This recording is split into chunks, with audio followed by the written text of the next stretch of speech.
The biggest takeaway to get from this video is that Linux gaming is just PC gaming. There's very little difference, especially in the year 2026 and beyond. The Linux desktop is no different than any other desktop. In my line of work, in my creative and entertainment fields, I seamlessly switch between Mac, Linux, and Windows. I've pushed Windows almost exclusively out of my life at this point, but I seamlessly switch between them. And at the end of the day, they're all the same in terms of being able to just functionally give you an operating system for your computer, but Linux preserves your privacy, your ownership, and gives you more control and respects you more as a user as a result. And to this point, let me show you my desktop real quick. It's pretty simple. I actually don't do a whole lot of crazy overkill customization anymore. Like, for example, this is my Linux desktop here in the studio. I have a few different computers that I use for gaming in different scenarios. This is the one I have in my workspace. This is running CachyOS Linux. And it's a pretty standard, high-end, mind you, but pretty standard hardware configuration. I didn't cater it to Linux. I just installed Linux on what I have. So I've got a 9950X 3D processor, 32 gigs of RAM, and an RTX 5090. No issues with that. Display-wise, I actually have 3 displays connected, and I don't really have issues with any of them. My main one is an LG CX OLED. It's running at 4K, 120 hertz. Adaptive sync is enabled for, VRR. I've got wobbly windows looking pretty great. I could use HDR. I don't use it in a lot of scenarios because on desktop, even on Windows, it's just kind of funky, so I keep it off unless it's for a specific game. But then I also have a ultra-wide 100 hertz monitor up at above my main one, and then off to the left, I have another 4K 60 hertz monitor, and that's where I keep, say, OBS and Discord, which is also on here, running just fine natively. Got OBS recording the screen right now. I've got my web browser with my profile synced, all my extensions working like normal. You got your file manager. You can see my recordings. I've got some pinned programs on my task manager here. I've got Steam, which I didn't run before recording. There we go. So I've got all my Steam games. Got normal downloads I got to do. Steam did just recently update so that you can actually manage downloads on other computers that you're signed into in your network, which is incredible. It's going to make it a lot easier when I'm in the house doing normal dad things and I need to update games in here. I can fire them off remotely without needing to come in here, which means anytime I go to record, everything is ready to go. It's just here, and then I could launch a game and play it. The first Linux gaming myth is just that I can't play the games that I want to play. You would be very surprised. Obviously, there is the vocal minority of live service online multiplayer gamers who are limited in the games that they can play. Though again, you will be surprised what games are supported. You can play Overwatch, you can play World of Warcraft, you can play Halo, you can play, at one point in time, you could play Apex Legends and some of the older Battlefields, both. Actually, it's all EA. EA is getting kind of funky with it. Counter-Strike runs on Linux. You have a lot of options, and specifically if you go through your Steam library, the majority of games you own in general will be supported and play in some capacity. All of the work that Valve did and the open source community did to get Proton and DXVK and all of that stuff up to snuff compared to just like 2019 is astounding. Most games will just work. If you're curious about a specific game and you don't already have Linux installed, go ahead and check out ProtonDB. It's a website where you can check the playable status of any PC game. You just type in the name of the game, view the status. It would be platinum for platinum or native if it's natively supported, or platinum for perfectly working, gold for good enough, you're going to have a great time, silver for it could work, but there might be some issues, bronze for it launches, but there's probably a bunch of issues, and then obviously not working or broken are implied there. You will be surprised that most of the games you might want to play throughout the year that aren't specifically Call of Duty or Apex Legends or whatever that wants to, siphon off your money, you're just going to be able to play it. And hell, during my last round of Steam Next Fest game demo testing, I tried over 50 game demos, and only a tiny handful of like 3 did not work on Linux. And that was the demos. Only the first initial demos were broken. I'm pretty sure all of the full game releases that have come from those wound up working on Linux. Secondly, when you do play the games, the second gaming myth is that performance will suck.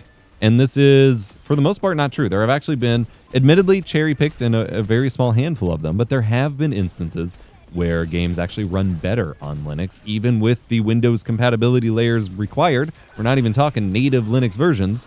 run better than they do on Windows. These are far and few between, but they do exist.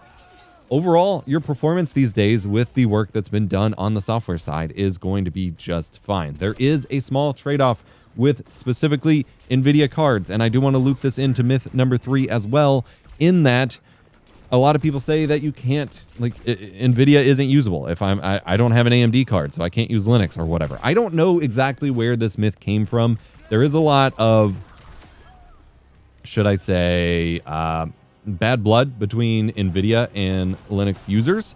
Even Linus Torvalds himself has kind of gotten over it at this point, as he talked about in his video on the Linus Tech Tips YouTube channel. But there is some issues with NVIDIA only providing a closed source binary blob for their drivers, which just means that they don't have a perfectly open source, well-supported thing, but they do still make the driver for Linux. What you end up with is an experience that needs to be catered towards NVIDIA a little bit. So if you have an NVIDIA graphics card in your computer, you will need to download a specific version of some distros. Some of them are fine. Some of them, like CashOS, the more gaming optimized ones, Bazite, you'll need to download the NVIDIA specific one because it ships with the drivers installed. Otherwise, it's a totally fine experience. I just showed you. I game with NVIDIA cards on Linux all the time, and I have literally zero issues. Now, the trade-off there, looping back to myth number 2, is that NVIDIA cards traditionally, again, there are exceptions, traditionally do lose a decent amount of performance over Windows in the, side-by-side comparison. You will be trading 5 or 10% of your average frame rates on the higher end for the super bleeding edge. If you're on the lower end graphics cards, like a 1060 equivalent or whatever, you're not really losing that much at all. Whereas on AMD graphics cards, and I believe on Intel as well, you're not really trading off so much performance. It's almost on par between Linux and Windows. So there is a little bit of a performance trade-off, but you still get the full-fledged feature set. You still get access to the encoders for recording clips. You still get HDR, adaptive refresh rate, DLSS in supported games. All of that works fine. And in fact, if you do any sort of video editing, DaVinci Resolve actually runs better on NVIDIA cards on Linux. So NVIDIA is more or less a perfectly viable option. There's the argument that it's not treated as a quote-unquote first-class citizen, in that they don't, again, get that full open source driver because NVIDIA likes to keep their secrets safe, even though AMD and Intel reverse engineer them anyway. But it is a viable option. And otherwise, performance is great on Linux. There's the occasional added stutter or hiccup, and you do have to wait before you launch certain games for the shaders to compile, which can be kind of annoying if you're in a hurry. But anytime you install a new game, when you have some spare time, just go ahead and run it ahead of time. Let it compile those shaders. What that basically does is generate basically some files that the game will reference for graphics effects and things like that have to be baked into your game install, that it renders itself for your specific hardware configuration. This is not an issue on consoles because they're pre-made hardware, but on PC you could have any hardware in your system. So games kind of have to generate those for themselves, especially in newer Unreal Engine versions. There are plenty of games these days that actually ship with shaders downloaded through Steam, and you don't actually have to do the shader compilation step, but certain games will still require it. That is annoying. But overall performance, you're going to be hard-pressed to really, really notice a difference if you were jumping, say, you were used to gaming on Windows and jumping into Linux, especially if you're not targeting 240 FPS or something crazy. Myth number 4 is that gaming on Linux is all about the Tinkertown. You got to do crazy tweaks and configurations to get any little thing to work. And while that may be true if you're doing hyper-specific niche things, even for my day-to-day power user operations, these days everything is mostly handled through a graphics user interface, or very like the updater in CashOS. I have to technically interact with the terminal, but I basically just hit Y a few times to say, yes, I want to upgrade, and I'm good to go. I never needed to tinker with anything. And that's the cool thing about some of the new gaming optimized Linux distributions. You can use any version of Linux you want and get the same result. But if you start with a good optimized for gaming base, like CashOS, Nobara is Fedora based, or you also have, Bazite, which is also sort of Fedora based, targeted at the TV or Steam Deck like experience. These things come with drivers built in. You don't have to download drivers. You don't have to configure anything manually. You walk through the installation the same as on Windows. It actually takes a lot less clicks and a lot less time to install Linux than it does to install Windows. And you will often get things like Steam and whatever pre-installed. And if not, you have a basic package manager where you can get everything together. Just a little software store where you're like, yeah, I want Steam, I want OBS, I want LibreOffice, whatever. And that's actually a lot less tinkering than you have to do on Windows. On Windows, you have to go and manually download your driver. Sometimes it's distributed through Windows Update, but anyone who does any real tinkering on a computer knows that that version's usually not great. You want to go download it manually. You want Steam or Discord, you got to go find those installers manually. You got to go download them. You got to whatever. On Linux, it's kind of already together, especially, like I said, on these more optimized versions. I'm a huge fan of CachyOS Linux. It is extremely well optimized, already set together, and Arch just gives you, which is what it's based on, Arch Linux, gives you a lot more control over the operating system. It's just a really good time. And then lastly, again, just advanced feature sets. Say you are in the Tinkertown and you want to do more advanced stuff. You're used to living that premium gaming life on Windows. You've got an HDR ultra-wide monitor. You've got high refresh rate support, adaptive sync, all of HDR, all of that. You want to be able to use that, and you've been told you can't do that on Linux. That is not true. I actually showed that at the beginning of the video. If you're on any sort of modern Linux installation, you're going to have adaptive sync. You're definitely going to have support for high resolutions, high DPI scaling if you don't want everything to be tiny at those high resolutions, high frame rates, adaptive sync, and HDR. HDR can be hit or miss, but that's the case on Windows as well. It got a little better with Windows 11, but it is still just fine on Linux. I don't think there's a sort of auto HDR tool like Windows 11 introduced for games yet on Linux, but I know it's being worked on. Game capture. You don't have NVIDIA Shadowplay, but you have GPU Screen Recorder, which I have a whole video on my main channel about if you want to check out. It is a better alternative to Shadowplay that actually runs better than Shadowplay does. OBS works fine on Linux. You got Office programs, video editors, photo editors.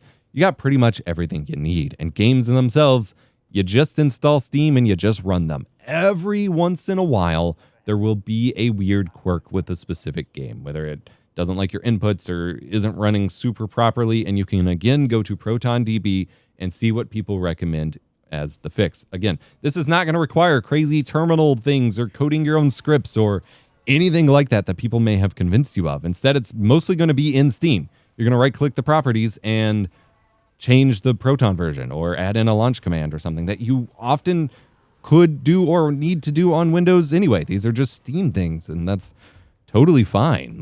To me, that's not Tinkertown. That's just managing Steam. And I guess as a bonus myth, since all of the emphasis got focused for Linux gaming, got focused on the Steam Deck and SteamOS, which is huge win on Valve's part, and they put in a lot of the money and dev work to make Linux viable for gamers in the modern era. A lot of people think that Linux is just SteamOS, and so they think that they can't run their games when they're not on Steam, and that's not true either. I recommend looking into Playknight as a launcher. You can use that, or what's the other one?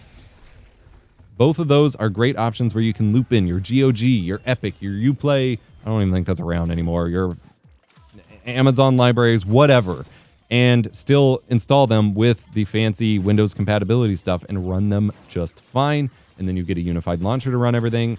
And there are some native Linux games as well, like Unreal Tournament 2004 through the old Unreal release. I am running a native Linux build that the old Unreal team has provided there and not dealing with any Steam stuff or compatibility stuff. And it just runs phenomenally. We talk a lot on this channel and on the Dualcomm podcast about ownership, about respecting your digital freedom and privacy, and being mindful with your technology usage. And as a result of those conversations and my experiences the past couple years, I have eliminated Windows from my life. My main work production stuff is done on a Mac Studio, which is still technically big tech, but Apple is not data-based. They are product-based, and I have mostly a locked-down system that just works and outperforms anything else that I have built in comparison, even this RTX 5090 rig that I showed Linux running on. And for gaming and entertainment purposes, I use Linux. On my servers, I use Linux. So I want to encourage people to get on board. I have more videos about this over on my main channel, Epos Fox, and you can also check out the YouTube channel, Level 1 Techs, for more Linux and self-hosted stuff as well. I just want to start busting these myths so we can get to gaming. I game on Linux all the time. All the PC game footage you see from me is traditionally recorded on Linux and has been for like 2 straight years now. Remember to be kind, rewind, check us out on the forums, check out the podcast, links below, all that jazz. Take care of yourself out there. Oh, actually, before I go, I forgot to mention I do have a physical product for the podcast. It's the very first dual-com podzine. I am coining this term, as ridiculous as it sounds. It is a zine to accompany the first season of the podcast, and it is a lot of fun. I'm a huge fan of it. I love doing physical stuff, and as searches get destroyed, as trust in technology and the internet gets ruined, I am going back to the real world and physical products, and I'm distributing these in little libraries and all sorts of stuff. You can pick one up for yourself at my shop listing or on our Patreon. Both links are in the description, and I will be setting up some sort of physical print mail club subscription thing at some point as well. Remember to be kind, rewind.